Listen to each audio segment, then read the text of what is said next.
This is great. We've got the director, the cast, and this is going to be fun. So let's go ahead and just get right to it. First question, right here. First of all, congratulations to all of you. Amazing job. Winona's second great job this year after The Iceman, and Isabella, a fantastic debut in feature film. Thank you. But my question is going out to James, who has done something we don't get to see too often. You have a character who's very unpredictable on the dark side, and yet you bring a great humanity and even some redemptive quality to him. How did you find that emotional tone and that balance to creating Gator? Well, thank you very much. When I got the script, I was very interested in the project. I knew Gary a little bit before that. I was interested in working with Jason and intrigued that Sly wrote it. And I read it and I saw that it was a well-constructed movie and that there was a good villain that I could have a lot of fun with. But then Gary and I talked a lot about, I thought there were two key things to be brought out with Gator. I think in the original script I read, he did everything that was in the script, but he didn't really care about his sister. He she was addicted to drugs, and he would kind of just hold it over her head. So I went to the book, and Gary and I looked at the book and realized that, well, in fact, there's a much more complex relationship to be had, that he actually loves his sister, cares about her, probably likes her more than she likes him. And she's really, and Kate can maybe speak to this more, but I took it that she kind of is using him because he can give her drugs and stuff like that. And so he wants to give her everything that he can, and it kills him that the thing that she wants is what he knows is killing her. So I thought, okay, there's a more complex relationship. That'll help humanize this character. And then the other thing I thought was, with Winona's character, it was kind of written like I was the boss of the relationship. There was a sex scene in there, and it kind of came at the end of laying out the plan to her, and it was the sex scene was the punctuation and yeah, let's do my plan and then we'll have sex. And I thought, I think it's more interesting if he's kind of insecure about this relationship, and it turns out she was seeing one of the other gangsters before, and it kind of upsets Gator. And I thought it would just make it a little bit more unusual that he could be insecure in this relationship rather than just yeah, I run this show, you know what I mean? That she's the boss of the relationship until the end. Maybe Kate and Winona should address those comments. Well, I too was interested in looking at the character not as just a drug addict, but who this girl was ultimately. I'm from a small town, and I just thought how heartbreaking, to sit in your room at 15 and 16 and have these dreams for yourself and think, I want to get out of this town one day. I want to meet that guy one day. I want to do the things I want to do, and then flash to a point where you haven't done them, and and it's painful, and you're living in this pain, and how then do you cope? And so that's ultimately when deciding to do meth and starting to abuse herself that way. So for me, the interest in playing this character was connecting to the humanity and to also not strip her of her dignity. That was always very important to me. Winona. I'm sorry, what? Well, you're a diabolical victim, actually. Yeah,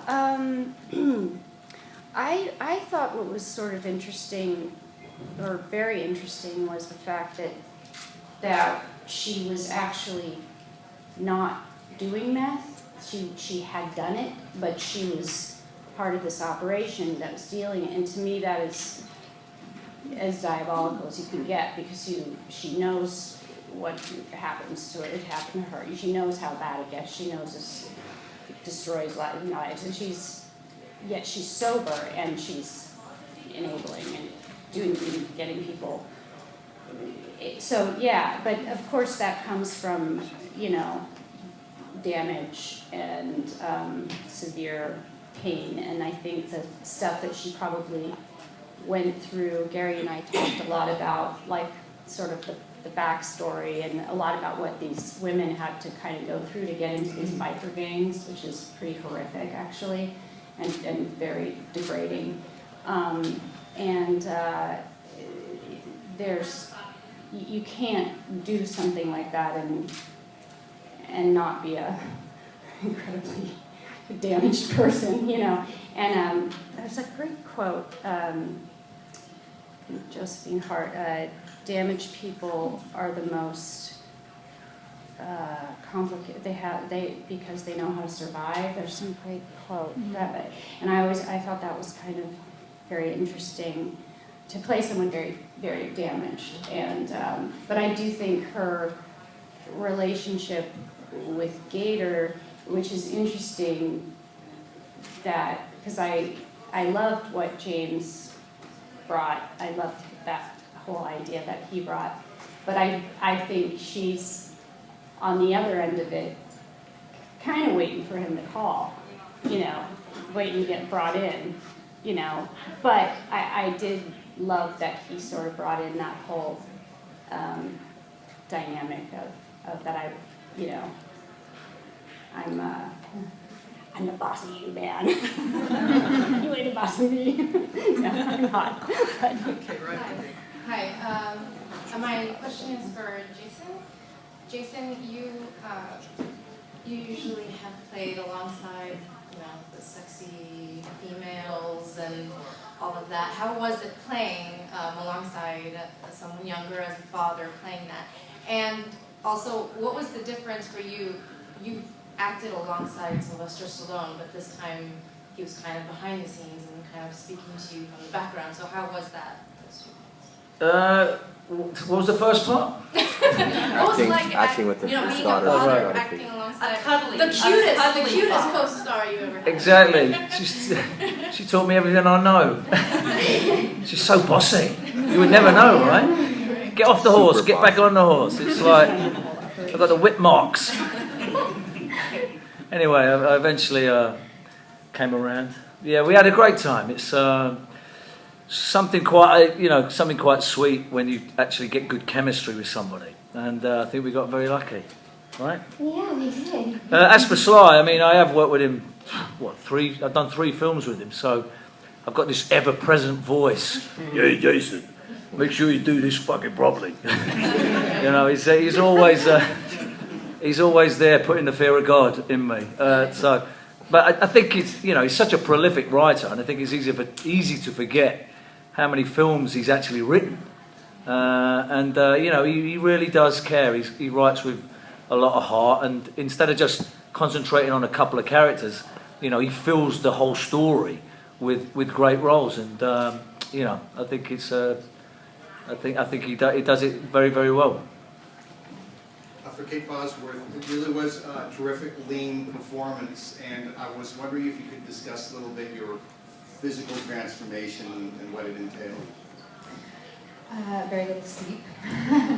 It wasn't, the physicality was something that the role, required. She's someone who's abusing herself every day, and that starts to take a toll. So that, Gary and myself and the makeup artist wanted to make sure that she was far gone enough that there was a real danger to her physicality and an edginess to her, and a discomfort, a constant agitation, but that she wasn't so far gone that there was not a point of no return. That we wanted to make sure that she was going to be coming back because of her realization by the end.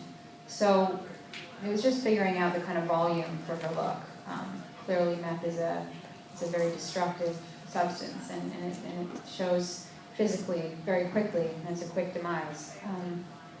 So it was just a conversation about sort of how how rough we wanted her to look, and to maintain a sense of hope in her as well. But it wasn't something that I thought twice about.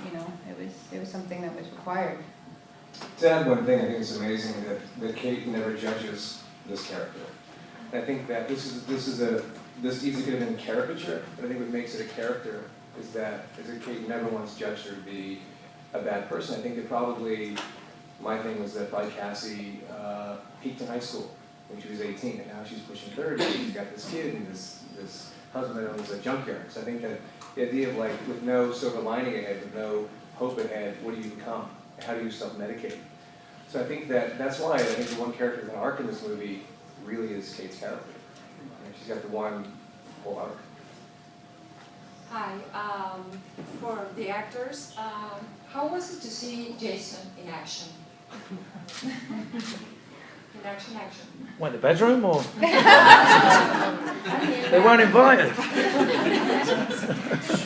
It was like You know what I 3D. mean. You know what I mean. It was awesome.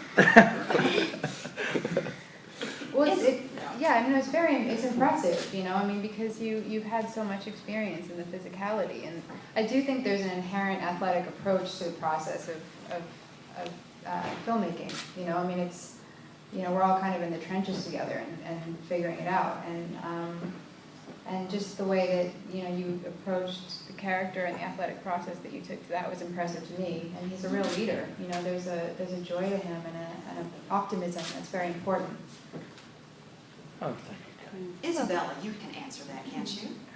Well, it was awesome. It was, I got to learn a lot because he just, you know, went for it. There was no waiting or anything.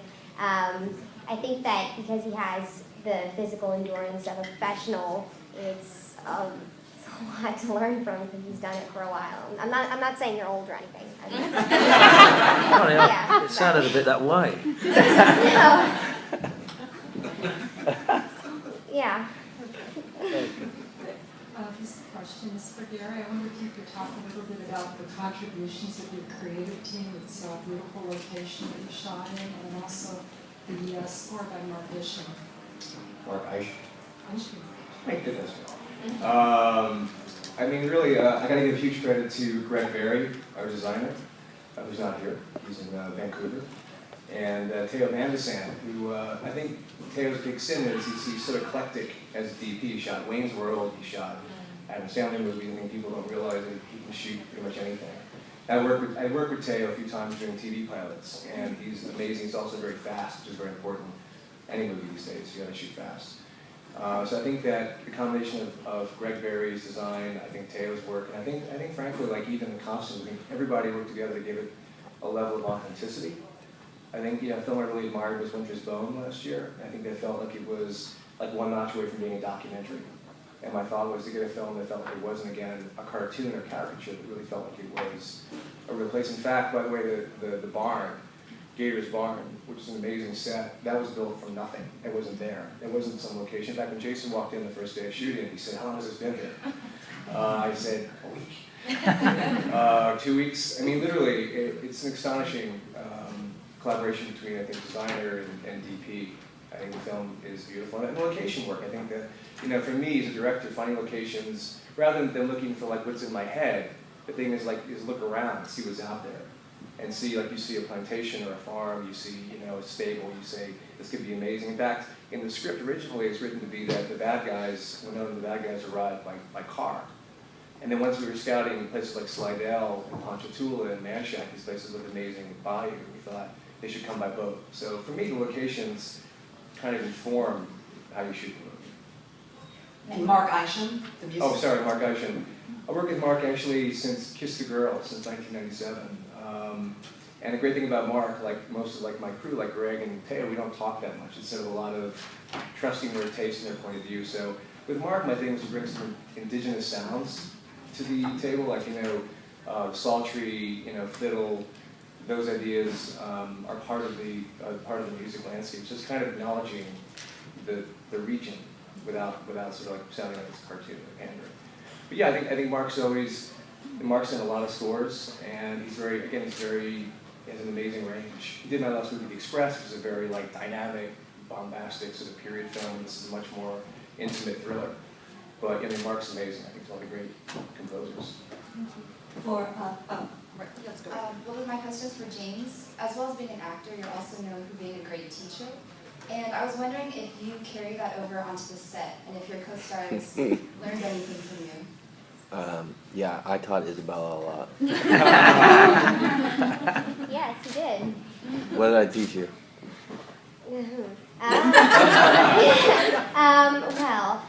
James taught me to. It was actually really great to watch him rehearse.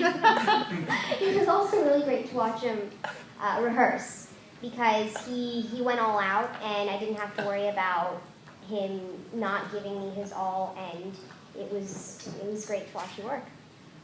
Thank you. No, I mean, I'm not. These are all professional. I'm not here to teach anybody, but I think what I've learned from teaching is how to communicate better, and the idea that when I work with I was just with them this morning, graduate students, like if they want to get they're trying to make movies, so it's like they have ideas, and I'm basically just helping them capture those ideas, articulate those ideas. So I am constantly asking them, like, well, what are you going for? What do you want to achieve here? And then we'll look at what they've done. Well, this is what I'm getting from what you've done. Is that what you're trying to say? No? Okay, then if you're trying to say this, then I think you might try this. And I think it helps my communication skills, because then I can just go to Gary or whatever and say, this is how I think it should be. How do you agree? If so, then how do we capture that? How do we achieve that? And I guess that's the connection between my teaching and work on this movie, if I could find one. For James and Winona, I think Woody Harrelson recently said he got into the mind of a meth dealer by watching Breaking Bad.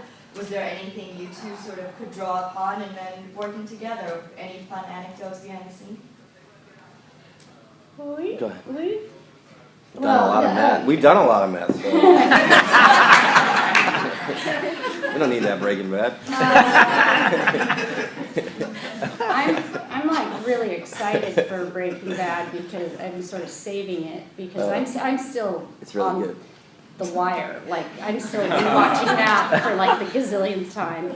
And there's a show called The Sopranos. You ever seen it? No, but Breaking Bad is like I hear it so many, but I know that I'll go right like straight through it, so I'm like saving it because I know it's great.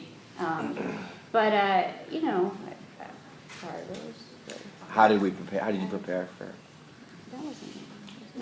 Yeah. Oh, yes. Okay. So, yeah. Any funny stories? Yeah, funny stories between the two. Well, we've done a couple of things together, so I That's love true. This is like my guy. third movie with Winona, I think.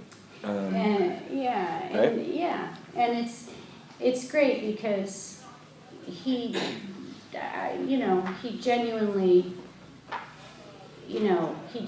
is such a, and I know this word is sometimes used in another way, but he's genuinely such an interesting guy, like in a genuine good way, like. It's like people say that, so I'm like, yeah, he's interesting, but he genuinely is one of the most interesting guys that, it's amazing. And Winona teased me this whole time. She was very close with Allen Ginsberg, and her family's close with all the Beats, and I played Allen Ginsberg. So she told me that I was going to get one of Allen Ginsberg's T-shirts. I had it, and it's been about 2 years. She's been I still have it. You're like, oh yeah, I'll come on in. And I so I'm owed an Allen Ginsberg T-shirt. But to preparing, I think for me the key was, the other key maybe goes to your question about the character, was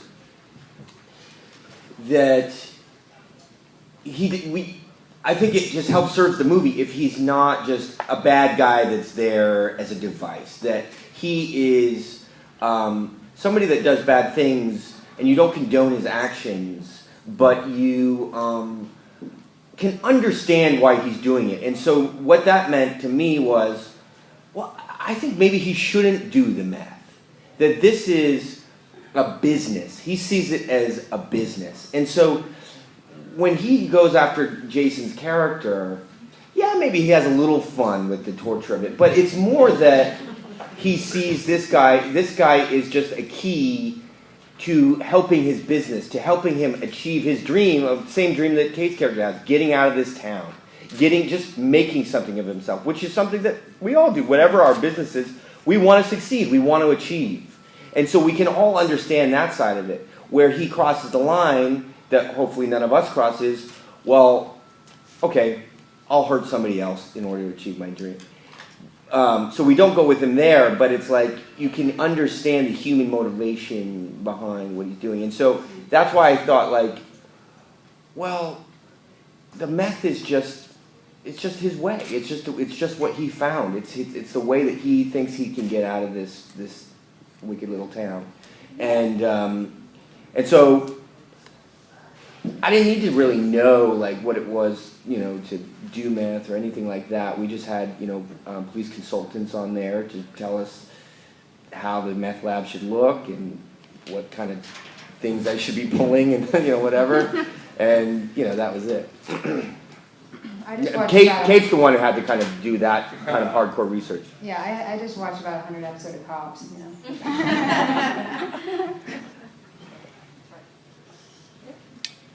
Jason, you said that Sylvester Stallone was putting the fear of God into you. Is there anything else that puts the fear of God into you, or are you completely fearless? No, it was only because, I wanted to wear a brown wig and Sly wanted me in a blonde wig. And we just had a bit of a disagreement there. So, yeah, I mean, a lot of things put the frighteners up me, but I won't discuss what they are. You might be putting them through my letterbox later this evening. So, I try and keep it under my hat. Question for James. James, I'm curious, what was going through your mind as you were preparing to do the scenes where you have to be toe-to-toe, mano-a-mano with Jason Statham, and when you were done and had actually survived it, did you feel a little tougher? I think Jason does all of his own stunts. I'm pretty sure, at least most of them. I don't. My guy gets really beaten up, and there's a stunt guy that was just happy to do that. But no, I mean, I've done a lot of movies with fight scenes, and when you're working with somebody that's good, and it's fight scenes are really like, I think they're more like dances than they are fights, because you're depending on your partner to do the right move at the right time, and it's not about it's yes, a tough person or somebody that knows what they're doing will look better in a fight scene, but it's also a lot to do with the other person. And so when we had one fight scene in the movie, and it was like, yeah, okay, this is great. I'm not scared here. I feel great here because Jason knows what he's doing, and I'm not going to get hurt. Whereas like somebody that's hasn't done a lot of fight scenes is not tough, probably like hit my hand with the sword or like punch me in the face by accident or whatever. So. Well, Isabella, you're actually a filmmaker too. You've written a script, you had a film you produced this year and starred in. So what did you guys learn from her? She's already got the cred here. What, I thought you were asking them. What was it? Did you learn anything from her? She's already written her first film. She starred in it, Isabella? produced it. Yeah, you didn't know that? No. What Yeah, is it? so James. What is it? It's an anti-bullying drama called Because These Kids Are. Bullying. Oh, cool. I gotta see it. I auditioned, I couldn't get a part. It's a tough nut to crack, I can tell you. I bullied Isabella like every day. Well, was it tough, Isabella? Isabella dealing with, I mean, there were some rough scenes between Winona and you. I mean, did you apologize after the scene? I was literally like, are you okay? I'm sorry. Like, during the takes. Like, and I was like, that was actually really hard for me because she's, well, I mean, she's really tough and you're such a trooper, but to, you know, to handle a child and drag, you know, the idea of it was, you know, She was very careful, and she, you know, I remember at one point you even told me to make a code word because the scene was that I was supposed to stab her in the hand with a screwdriver, and I guess I was in the cargo part of the boat, and so the top was supposed to slam, and I was supposed to go like this. I mean, it was rehearsed, it was careful. But it was kind of. Yeah. I mean, it was. And so I just, you know, she was in that way, I guess. And I was like, Palomino, if you're really scared, say, what was the code word? It was like something weird. But like if you are, because, you know, she's supposed to be screaming in the scene, but I didn't want her to be screaming in real life. Yeah, that was, and plus I was also in high-heeled boots, which was tough. Doing all of that to her on the boots. That was really tough, Gary. You know, those high-heeled boots. I'll be back to Gary. But Isabella's really amazing. Really, really amazing. I was really. People have asked about the idea of her being on the set with all the violence, but actually 2 weeks ago in New Orleans we screened the movie, and this guy brought in his 5-year-old daughter to see the movie. Yeah. And I had him ejected. And the guy was like, I want to free popcorn. But I mean, my thought was, how do you bring a 5-year-old kid to see this movie? I mean, being in a movie is one thing that's kind of easy, because like there's craft service, people are nice, but the idea of just like bringing a kid to see the film, my fear is people do that, you know, over the weekend. It's not gonna happen. Just the grown-ups. Okay, one more question. This question is for James. You are always busy writing, acting, teaching. How do you do to keep the balance between your personal life and professional life? And do you consider yourself sexy? That's a doozy. Jason, how do you answer that question? Jason, how do you answer that question, Jason? Get out of it. I think she can answer that. No, it's Jason. Do you think he's sexy? No. Dig a hole here. I don't know. You know, I was acting over a decade, and then I went back to school, and and nobody in my world thought that was like.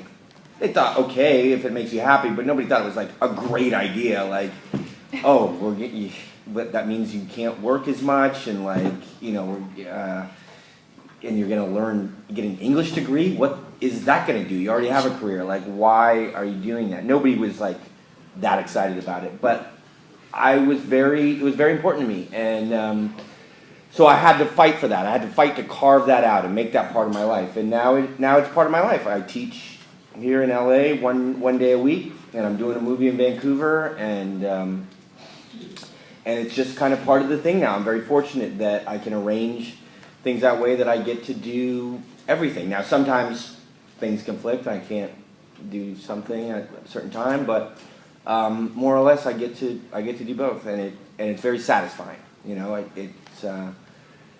and I don't need tons of time, you know, to like goof around, because when I make movies, you know, and when I do my own projects, it's like all the people I love, all my friends, the closest people in my life are working on those projects. So, and there's no relationship that I find that's closer than a creative relationship. So I get to have the most intense kind of relationships with all my friends while we're working, because we get to do the best jobs in the world. And I did one of these movies with you and work with Jay, who is your teacher. And I know this group of people, kind of the ones that and they are amazing. And I have seen him with them, and it's quite something. It's almost, like the telepathic, relationship that you have, and, with them. I don't know how long you've known them for a while, right? Did you, She's talking about like a lot of my friends from NYU. Yeah, it's really, it's great. Well, this film is great, and I can't believe no one has asked, what happened to Luther the cat? Oh, I have them. You do? Yeah. You're doing that thing with Ellen, aren't you? No, there were a couple black kittens that were doubles, and I adopted them, so I have them. Now they're named. Is that right? Yeah.